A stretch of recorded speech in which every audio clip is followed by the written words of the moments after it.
Hey, it's Lisa with Easy, where I try to do better, be better, share with you too. Today is the 24th of February, 2025. It's a beautiful Monday.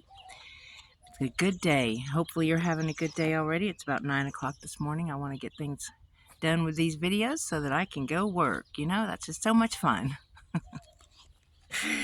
Anyway, I'm going to be reading in the Apocrypha in the Wisdom of Solomon, and it's going to be chapter 13. And let's see how many verses there are. Where are you? 13. So there is...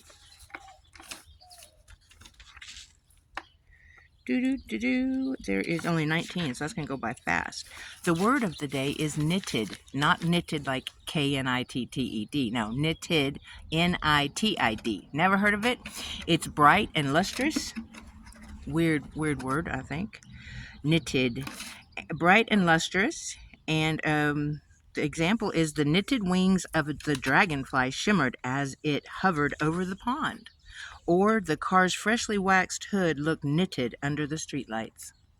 Knitted. Have you heard of that word? I've heard of knitted like knitting, you know, but not knitted like bright and lustrous.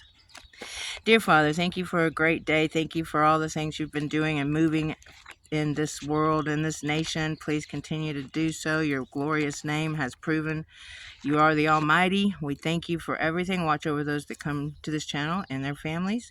Help us unite rather than divide, and help us have a wonderful day. And remember, we do create our reality, so we need to focus on what we want to happen, not what we don't want to happen. In your glorious name, Jesus Christ, Yeshua, amen, amen, amen. Okay, so yeah, we got to get our mind straight, and we got to make sure that we create what we want, because we can. There has been tons of proof with the quantum physics that proves, if we think about it daily, we say those positive affirmations, we're putting out there this energy that actually, when the particles are observed, they actually change, so they're conscious of the observation, which is so cool. I mean, if you haven't seen video advice, it was just a couple days ago, so if you look up video advice, which I will try to remember to put it in the description below, I sometimes forget though, but video advice, that's the channel. And then I'm not sure exactly what the title was. I just saw it yesterday, I believe, and I was like, you know, I really do. I'm 55, almost 56, and I need to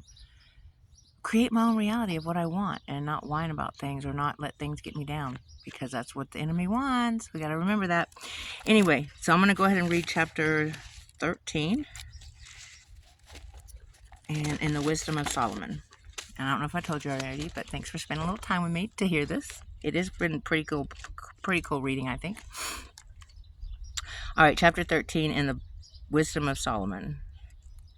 For all men are foolish by nature, and no perception of God.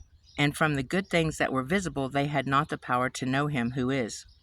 Nor through paying attention to his works did they recognize the workman. But either fire or wind or swift air, or the circle of the stars or rushing water, or the heavenly luminaries, the rulers of the world, they considered gods. And it, through delight in their beauty, they supposed that these were gods. Let them know how far superior is the Lord of these, for the originator of beauty created them. But if it was through awe at their power and operation, let them conclude from them how much mightier he who formed them is. For from the greatest and beauty, for from the greatness and beauty of what is created, the originator of them is correspondingly perceived. But yet little blame attaches these men, for perhaps they just go astray in their search for God and their desire to find him.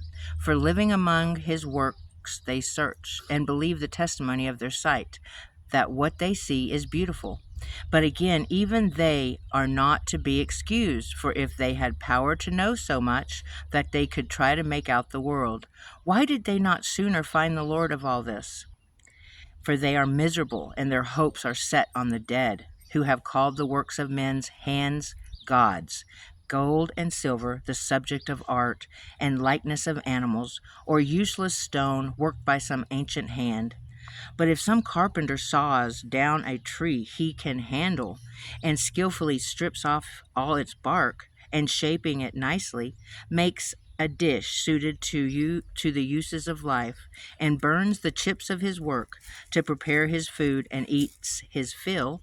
But the worst of them, which is good for nothing, a crooked piece full of knots, he takes and carves to occupy his spare time, and shapes it with understanding skill. He makes it a copy of a human form, or makes it like some common animal, smearing it with vermilion and painting its surface red, and coating every blemish in it, and making an abode for it worthy of it. He fixes it on the wall and fastens it with iron. So he plans for it so that it will not fall down. For he knows that it cannot help itself, for it is only an image and needs help. But he prays to it about his property and his marriage and his children, and is not ashamed to speak to a lifeless thing, and appeals to something that is weak for health, and asks something that is dead for life, and supplicates what is itself utterly inexperienced for aid, and something that cannot even take a step about a journey. And he asks strength for gain in business and success in what he undertakes from something whose hands are most feeble. Crazy, crazy, that's right. People worship those things that aren't, they should not be worshiped. But I do hope you have a wonderful day, and hopefully it's sunny where you are, even if it's a little cold. Hopefully the sun is shining, because you need that sun every day to shine bright, because that's what we're here for, is to shine bright. Can't play small. I hope you have a wonderful day. God bless you, and goodbye.